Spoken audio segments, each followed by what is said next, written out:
Aw, I love the Filipinos. They are the sweetest, most kind people. They're so welcoming, so receptive. They're always willing to help other people around them, and they're always giving you food, always giving you food. Every house you go to, there's some sort of snack or full-on meal if they can. They love to help other people. They're so generous, even though they have so little. Because they have so little, when they give what they give to other people, and they're just so concerned about you, and they're so cute. They're so shy. They are terrified to speak English and mess up. But they're so friendly, especially to Americans. They love Americans. They love the white skin, the different hair colors. They're fascinated by freckles. I don't know how much now, like, because Americans have been there for a while, but they're so cute and friendly. And I love them. They're so amazing. Definitely, like, one of the best parts of the mission is getting to know the people and the culture there, and really embracing the culture that's there.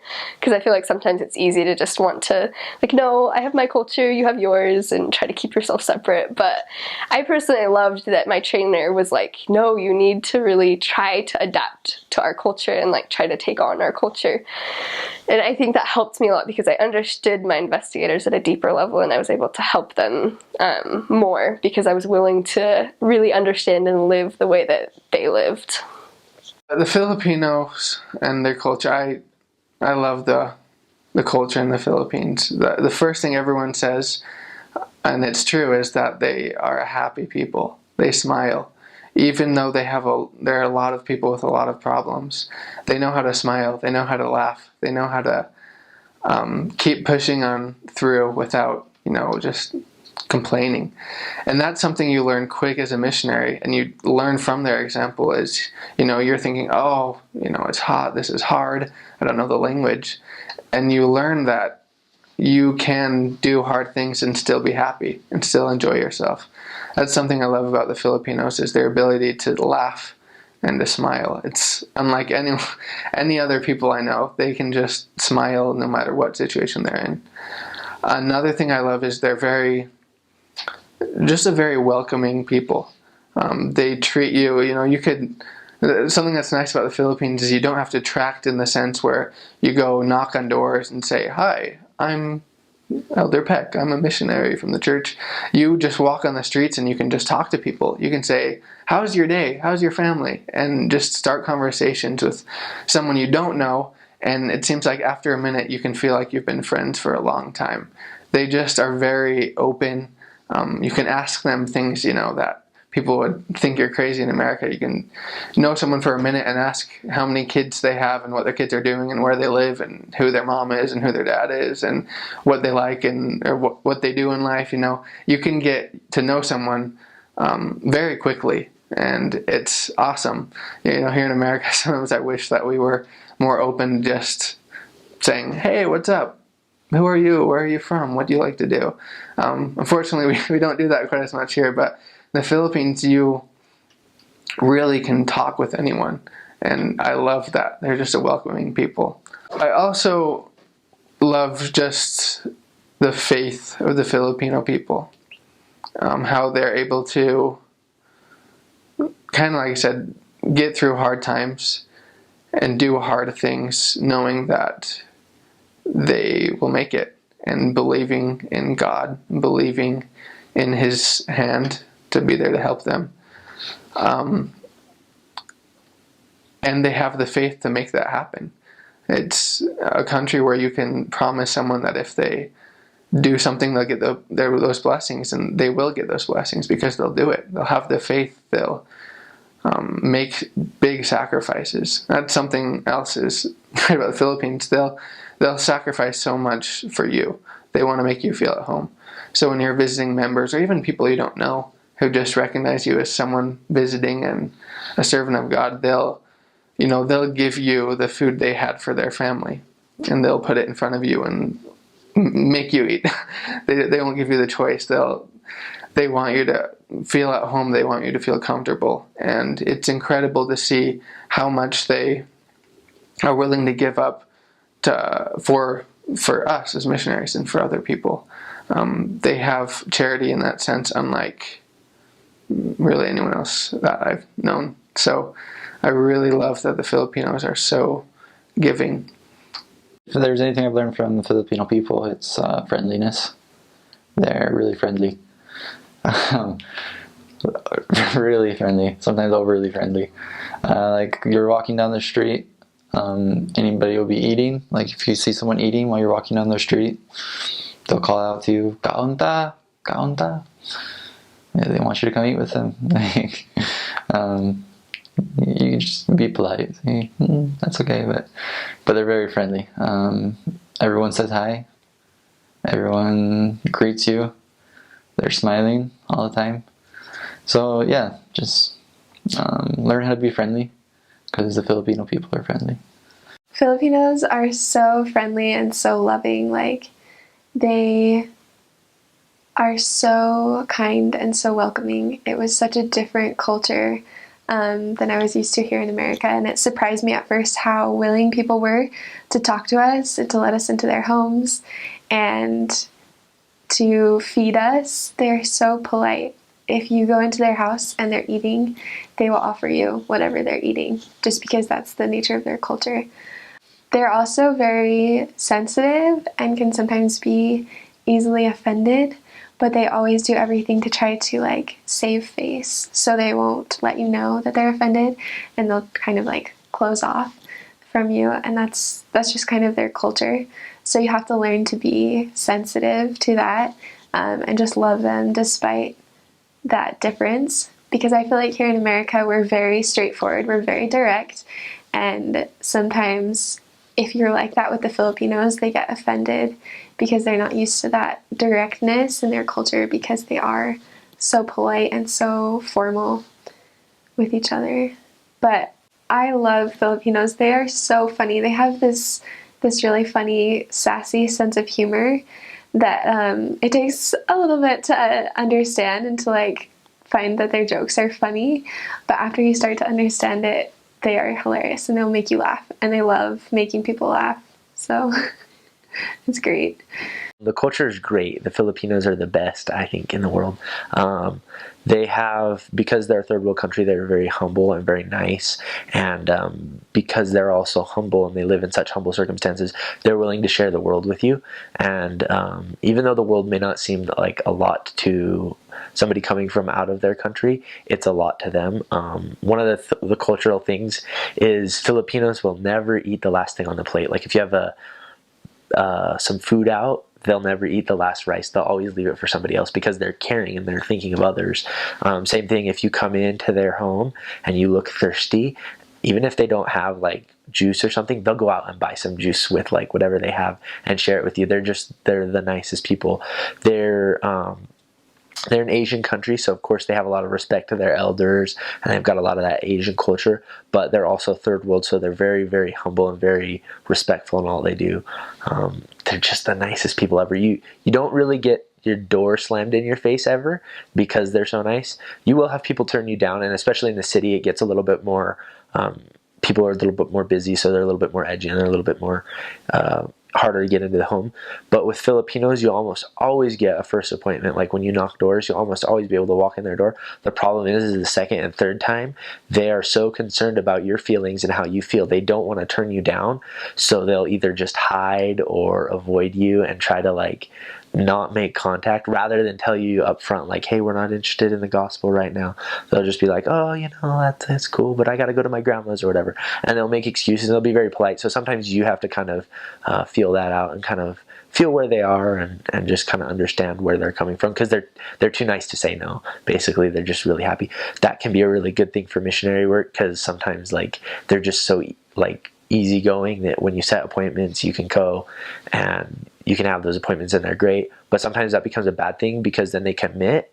Like if you ask them like, oh, will you read the Book of Mormon? They'll be like, yes, of course I'll read the Book of Mormon. You're the best. I'll read everything. And then you come back the next day and you're like, so did you read? And they're like, oh, I totally didn't. And they're just committing basically to help please you and to help you feel better about yourself, not because they're actually committed to doing anything, which is very nice and very polite, but also kind of makes it a little bit harder to read them and understand where they're coming from and their point of view. So they're really nice, really good people, but sometimes you just got to work with them and kind of be just straight and be like, hey, look, we know like you're a person, you got feelings. How do you feel about this? And they'll be honest. They're really nice. Like I said, I've literally seen Filipinos like stop what they're doing and come help the missionaries. A lot of times you'll get people who don't even know you out in the countryside, and you'll be walking down a long country lane trying to get to your next appointment. Somebody will pull over, elders, jump in, and you're like, all right. So you get on their little farm tractor or whatever it is they're driving at the time, and you ask them like, so are you a member? Like, how did you know we're elders? And they're like, nah, the elders just taught me once back like 4 years ago, and they were really nice, so I saw you guys walking, and I thought, oh, it's too hot to walk. So, and like, they're just super nice that way. So super hospitable in all ways possible. You know, the Filipino people they're not rich by any stretch of the imagination, and they don't have much. They have their family and their health and a job that'll give them just enough food for the day. And so, like, being around that for 2 years, it really humbled me in, you know, how much extra crap we have, and, you know, how unnecessary so many things are.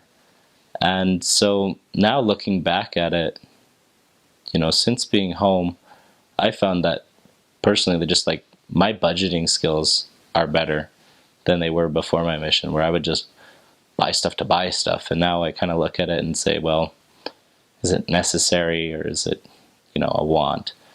And, you know, that's a huge life lesson that those people were able to teach me, just being generally humble in both personality and in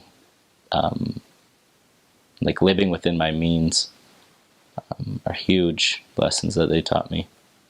One of my favorite things about the Filipino people is that when you're walking down the street and you say hi to somebody, they respond immediately without even thinking. Here, if you go walk on campus at BYU even, and you say hi to somebody, they might like look up at you and smile, but you know, they might think you're a little weird for, you know, trying to start a conversation or something. But in the Philippines, it's just, you know, a normal, friendly thing is you just talk to people, you just say hi, or you just ask them where they're going, or like, and it's not rude, it's just, you know, being a friendly neighbor and being concerned for your fellow man, I guess. So that's one of those things that I still catch myself thinking all the time. Like as I'm walking on campus, I'll think in my head like good morning or good afternoon, and I'll think it in Filipino, and I'll just kind of laugh to myself because, you know, if I was there, I'd probably say it, but here it's just a little bit different. Maybe I should start doing it. The culture is extremely different from American culture. I learned that really fast. The first time I noticed that probably is, well, in the MTC, they teach you don't just knock on the door like any normal missionary would. You just stand out, like, let's say there's a fence or something, you stand outside, and this is what everyone does. They just yell, "Tao po," and it's just Tao means people, and so it's a respectful way of basically yelling, "Tao po, or people, people," and you wait for them to come outside, and then they'll say, "Sino yen?" And then that just means, who's that? Who's there? And you just tell them, oh, we're missionaries. And one thing I just adore about the Filipinos is even though they're really shy, they're shy to like meet new people, or they're shy sometimes in conversation, but they're not shy when it comes to eating. You'll walk by a group of people or a family eating dinner outside or whatever meal, and they'll say, "Oi, sisters, kain tayo," which means come eat. And they'll just keep like being super persistent. They're like, come eat. And we're like, no, really, we just ate, we're fine. And they're like, no, come on, come eat, sisters, come on. And I love that because that just shows like how much they really love their fellow beings. It wasn't just with missionaries. They would say that to anyone. Or if we come in to teach a lesson and part of the family's eating dinner still, we're going to go teach an investigator, they would say that. They're like, oh, sisters, kain tayo. And we're like, we're here to teach, it's fine. And so I love that about them. One thing you don't do, definitely when you're sitting and eating dinner, if they offer you more, just accept it. They love it when you eat. Even if it seems like there's just a little bit of food, they're very big on hospitality and giving. That's what they're really known for, is their love and their charity towards other people. And so definitely just accept it and thank them so much for their generosity. You'll come across a lot of different holidays in the Philippines. They are a predominantly Catholic country, so there's a lot of Catholic traditions that they follow. You'll see a lot of saints everywhere. Obviously, as a missionary, you won't be able to participate in things like that, but it's just neat. You'll be educated on that. You'll see some things probably that you wouldn't expect. Like, we would see parades all the time of just a ton of people walking with like candles, and I'd be like, what is today? What's so special about today? And it's some like Catholic holiday or something. And let's see, Christmas. Oh my goodness, Christmas is huge. So Christmas, don't even plan on buying food that whole week, because they just feed you. You walk around on Christmas Eve and Christmas Day, even New Year's Eve and New Year's Day, and we'll get to that later, but it's just so much food. And it's just so funny because like they're such small little people and they're so skinny that you wouldn't expect them to like just be so obsessed with food, but it's everything to them. And so on Christmas, I remember we would hop around. Our president told us to just go and kind of meet members, meet new people, try to use the food aspect as a way to get into people's houses and get to know them, help them feel comfortable with missionaries. And so I just felt like I ate so much that day. I probably gained like 12 pounds in one day. We would go house to house, and because they're so generous, they're like, oh, sisters, we save the best, or oh, come eat this, come eat that. And it was so fun because you're just going around meeting new people that you've never met before, and yet they're inviting you into their houses, and they're like, come eat with us. Oh, how's your Christmas? And we'd offer to share a message after, and they loved it. They absolutely loved it. Except for sometimes they'd be drunk and then you couldn't really share a message because they were just partying. For New Year's Eve and New Year's, you're not going to get any sleep, especially if you're in the city like I was, because there are fireworks everywhere. It's so fun. I remember, so the bedtime is 10:30, but we didn't get to sleep probably till like 2 or 3 in the morning. And even then you could still hear like fireworks in the background. And that's just another experience, a tradition that they have.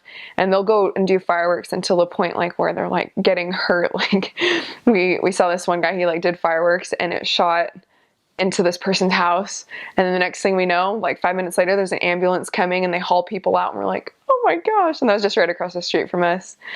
So you'll get fun experiences like that too.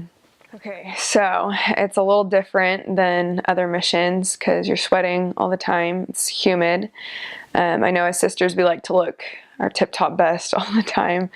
And it's good to try and look good, obviously, but I wouldn't worry too much about full-on makeup. Just something simple, because it will end up melting off your face. By the end of the day, you'll have sweated it off pretty much. Your hair is going to be crazy no matter what. They have something called rebonding in the Philippines. It chemically straightens your hair because it just like turns into a frizz ball. Just put your hair up. You'll rather have it up to keep you cooler. Clothes wise. So this is where I've heard a lot of contradicting opinions before my mission. A lot of different sisters told me like, oh, wear this, wear this. It really is up to you. I've heard cotton is good because it's more breathable. But it also, when you sweat, it just stays. It doesn't dry off of cotton until you take it off. And so I didn't like that personally. There were some days I preferred to wear cotton, but it's hard because you just feel wet all the time. Another one, I liked a lot of sheer things. So I'm trying to think. I don't know how to explain sheer. Just, sheer material. The problem with that is it's see-through. So if you could find something, I went to the Sister Missionary Mall and I got stuff that weren't as see-through, which was really nice. But sheer material is nice because the sweat just rolls right off, and so it's not staying on you. The only problem is that does feel a little bit tighter, and so sometimes you might feel a little bit hotter wearing that. Skirts. Be careful with your skirts. I had moments on my mission where I got like really light skirts because I was like, oh, okay, it's gonna be hot, so lighter skirts are good. No, they're not, because there are what are called storms or bagyos at the Philippines, and the wind will just come and lift your skirt right up. That happened to me a couple times, and that was pretty uncomfortable. I had to throw those skirts away. Let's see. Yeah, you want probably about calf length skirts. Anything higher than that, I know it can be to the knee, but you have to take in consideration that you're going to be riding on jeepneys and tricycles. And so when you do that and you're climbing in the jeepneys and stuff, if you bend over it, it like goes up higher and you can see stuff. So I was always most comfortable with calf length skirts.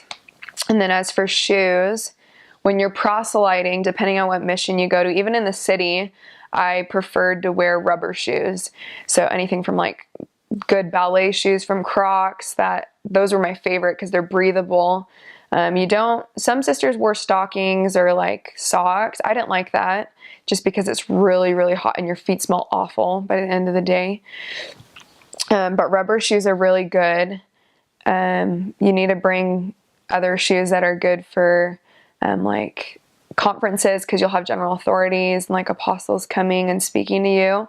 So I had a pair of nice like leather shoes, and those are actually nice sometimes during the rainy season because your feet do get kind of cold when they get wet. So a good place for that would be next to the missionary mall. I got my shoes there.